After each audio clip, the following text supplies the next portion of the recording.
ذیقعت کے مہینے کی جو مناسبتیں ہیں ان میں سے ایک مناسبت صلح حدیبیہ ہے۔ ذیقعت کے اینڈ پر صلح حدیبیہ کا واقعہ رونما ہوا ہے۔ اس کی تفصیل آپ کی خدمت میں تھوڑی عرض کرنی ضروری سمجھتا ہوں۔ پیغمبر گرامی کے زمانے میں جو واقعات ہوئے ہیں، جنگیں ہوئے ہیں اور پیغمبر نے جو تبلیغی کام آگے بڑھایا، ان واقعات میں سے ایک صلح حدیبیہ۔ صلح حدیبیہ 6 ہجری کو ہوئی ہے اور یہ صلح نامہ مسلمانوں اور کفار کے درمیان ہوا اور سورہ فتح میں اس کا ذکر ہے کہ نبی کریم نے خواب میں دیکھا کہ وہ حج کی طرف جا رہے ہیں صحابہ کرام کے ساتھ اور لبیک کہہ رہے ہیں، تلبیہ کہہ رہے ہیں اور مکہ میں داخل ہو رہے ہیں۔ اور یہ بھی آپ یاد رکھیں کہ نبی کریم کی جو خواب ہوتی ہے وہ خواب سچی ہوتی ہے، بلکہ خواب نہیں ہوتی، وحی الہی ہوتی ہے۔ کہ نبی کریم کی جو خواب ہے ہماری خوابوں کی طرح نہیں کہ کبھی سچی ہو جاتی ہے، کبھی الٹ ہو جاتی ہے، کبھی پریشان کن ہو جاتی ہے، کبھی اس میں جو ہے وہ جھوٹی خوشی پائی جاتی ہے۔ خواب میں جو ہے کوئی بادشاہ بن رہا ہے، کوئی کیا بن رہا ہے، کوئی کیا بن رہا ہے۔ لیکن نبی کریم کی جو خواب ہے وہ اللہ کی طرف سے وحی ہوتی ہے اور خواب جو ہے وہ سچا ہوتا ہے، رؤیا صادقہ۔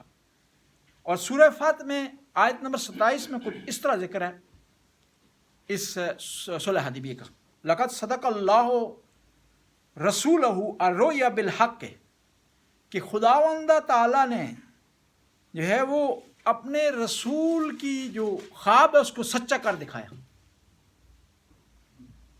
اب پیغمبر گرامی نے صحابہ کرام کو خواب بتایا اور 1400 افراد کو لے کر نبی کریم روانہ ہو گئے مکہ کی طرف ذیقعت کے مہینے میں تاکہ حج بجا لائیں۔ اب جب نبی کریم ایک خاص مقام پر پہنچے تو قریش کو پتہ چلا، کفار کو، کہ نبی کریم جو ہے وہ اپنے ساتھیوں کو لے کر مکہ کی طرف آ رہے ہیں، تو انہوں نے بھی تیاری کر دی، وہ بھی مکہ سے باہر آ گئے۔ مکہ سے باہر آ گئے اور ایک جگہ پر پڑاؤ ڈال دیا اور کہا کہ ہم جو ہے وہ مسلمانوں کو اور نبی کریم کو مکہ میں داخل نہیں ہونے دیں گے۔ پیغام پہنچایا پیغمبر نے کہ ہم جنگ کے لیے نہیں آئے، ہم دیکھیں ہمارے پاس جو ہتھیار ہیں، یہ ہتھیار جنگ والے نہیں ہیں۔ تو اب انہوں نے کہا کہ اگر یہ جنگ کے لیے نہ بھی آئیں پھر بھی ہم مکہ میں داخل نہیں ہونے دیں گے۔ اس طرح سے نبی کریم مدینے سے نکلے ہیں، ذوالحلیفہ پہ پہنچے ہیں جسے مسجد شجرہ کہتے ہیں، اور جہاں آج کل حاجی جو عمرہ کرنے والے احرام باندھتے ہیں اور تلبیہ کہتے ہیں، وہاں پر نبی کریم آئے، احرام باندھا اور اسلحہ جو ہے ساتھ نہیں اٹھایا، کیونکہ احرام کی حالت میں اسلحہ ساتھ اٹھانا منع ہوتا ہے۔ نبی کریم اس جگہ پر موجود تھے۔ اب نبی کریم نے چاہا کہ اپنا نمائندہ بھیجیں، حضرت عمر کو کہا کہ آپ جائیں، تو انہوں نے کہا نہیں، مکے میں میرا کوئی جاننے والا نہیں ہے، میرا قبیلہ سٹرانگ نہیں ہے۔ جس طرح ہوتا ہے نا، ہمارے یہاں ہوتا ہے قبیلہ سٹرانگ نہیں، اگر مجھے مار دیں، مجھے پکڑ لیں، مجھے چھڑانے والا کوئی نہیں۔ پھر پیغمبر نے حضرت عثمان کو بھیجا، کیونکہ حضرت عثمان اموی قبیلے سے ان کا تعلق تھا اور یہ ابو سفیان بھی ان کا ہم قبیلہ تھا، لہٰذا یہ مطمئن تھے اس حوالے سے کہ ان کے قبیلے والے وہاں زیادہ ہیں، لہٰذا ان کو کوئی نقصان نہیں پہنچے گا۔ یہ چلے گئے اور وہاں پر یہ ہے کہ مشہور ہو گیا کہ حضرت عثمان کو قتل کر دیا گیا، یہ افواہ پھیل گئی۔ تو نبی کریم نے اس سچویشن میں اپنے تمام صحابہ کو اکٹھا کیا اور سب سے بیعت لی، جس بیعت کا نام ہے بیعت رضوان۔ اور قرآن میں صحابہ کے جو درجات درج کیے ہیں حدیث میں یا قرآن میں، ان میں سب سے پہلا درجہ ہے بدریوں کا، بدر کے صحابہ کا۔ دوسرے نمبر پر جو درجہ ہے صحابہ کا وہ ہے بیعت رضوان والے صحابہ کا۔ رضی اللہ عن المؤمنین الذین اذ یبایعون تحت الشجرہ، خدا راضی ہو گیا مومنوں سے اس وقت جب وہ درخت کے نیچے بیٹھ کر پیغمبر کے ہاتھ پر بیعت کر رہے تھے۔ لیکن یہ بیعت اور خدا کی رضا گارنٹی نہیں دیتی گناہوں سے بچنے کی، یہ گارنٹی نہیں دیتی جنت سے داخل ہونے کی۔ مثال دیتا ہوں، آج میں اچھا کام کرتا ہوں، نیک کام کرتا ہوں، خدا مجھ سے راضی ہو جائے گا، لیکن کل کو مجھ سے کوئی غلطی سرزد ہوتی ہے، کسی گناہ کا مرتکب ہوتا ہوں، تو پچھلی خدا کی رضا یہ میرے گناہ کو نہیں دھلا سکتی، اس گناہ سے بچنے کی گارنٹی نہیں دے سکتی۔ اور یہاں عرض کروں گا، لوگ کہتے ہیں کہ صحابہ کرام جو بیت رضوان میں تھے سارے جنتی ہیں۔ حضرت عثمان کا قتل ہوا، کس نے قتل کیا جی؟ صحابہ کرام نے، میں اور آپ تو نہیں تھے نا۔ عیسائی آئے تھے قتل کرنے کے لیے؟ نہیں۔ یہودی آئے تھے؟ نہیں، مسلمان تھے۔ اور اس وقت کے مسلمان کون تھے؟ صحابہ کرام۔ صحابہ کرام نے قتل کیا ہے، اور ان میں سے 18 صحابہ بیت رضوان والے تھے۔ حضرت عثمان کے قاتلین میں 18 جو صحابی تھے بیت رضوان والے تھے، اور ان میں سے ایک مشہور نام ہے، صحابہ کی تاریخ آپ پڑھیں، عبد الرحمن بدوی بیت رضوان میں بھی تھا، آیت بھی اس کی شان میں نازل ہوئی ہے، اور حضرت عثمان کے قتل میں بھی تھا۔ صحابہ نے قتل کیا حضرت عثمان کا، اور بچانے کی کوشش کس نے کی ہے؟ امیر المومنین علیہ السلام۔ کس کو بھیجا؟ جنت کے جوانوں کو۔ پوچھا گیا امیر المومنین سے آپ نے کیوں بھیجا؟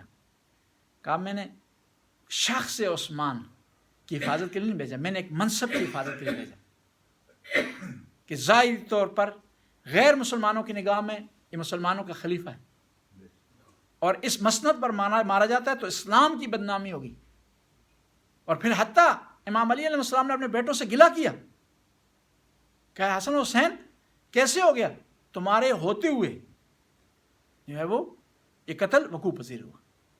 اور یہ ان لوگوں کے منہ پر بھی تماچا تھا جنہوں نے الزام لگایا تھا امیر المومنین پر کہ امیر المومنین نے ایسا کیا۔ ہم بیت صلح کی طرف آتے ہیں، صلح حدیبیہ کی طرف۔ صلح حدیبیہ کی جو شرائط تھیں ان شرائط کو پڑھتے ہیں، کیونکہ جو ہے اگر مزید اس پر بحث کریں گے تو وقت ہمارا جاتا رہے گا۔ صلوات پڑھیں بلند آواز سے۔ ایک شرط ان میں سے تھی کہ مسلمان اس سال حج نہیں بجا لائیں گے، آئندہ سال حج کے لیے آئیں گے۔ دوسری شرط کہ مسلمانوں کے درمیان 10 سال تک، مسلمانوں اور کفار کے درمیان 10 سال تک صلح رہے گی۔ تیسری شرط یہ تھی کہ جو بھی مسلمان ہو کر مکہ سے مدینے جائے گا اس کو واپس پلٹا دیا جائے گا، اور اسی طرح جو مدینے سے مکہ جائے گا وہ بھی پلٹا دیا جائے گا۔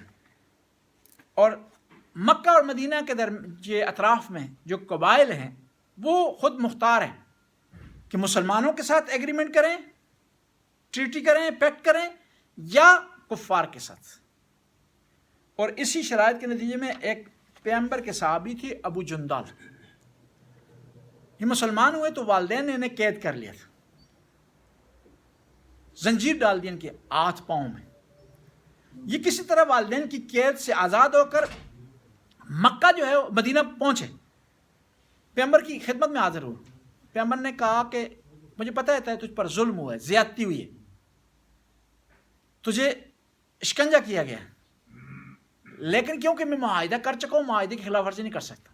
پیغمبر نے انہیں واپس کر دیا، مدینے میں داخل نہیں ہونے دیا ابو جندال کو۔ یعنی پیغمبر نے ہمیں بتا دیا کہ جب کسی سے معاہدہ آپ کریں، ایگریمنٹ کریں، کسی سے کنٹریکٹ لکھیں، کسی سے، چاہے وہ مسلمان ہو کافر ہو، اس کی پاسداری آپ کریں۔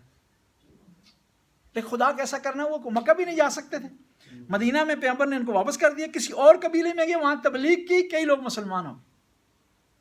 یعنی دیکھیں پیغمبر نے جو صلح بھی کی ہے، ظاہری طور پر بعض لوگوں نے اعتراض کیا، اور ان اعتراض کرنے والوں میں حضرت عمر تھے کہ صلح سے ہمیں نقصان ہوگا، لیکن پیغمبر نے فرمایا کہ نہیں، اس صلح سے ہمیں نقصان نہیں ہوا، بلکہ اس صلح سے ہمیں فائدہ ہوا ہے۔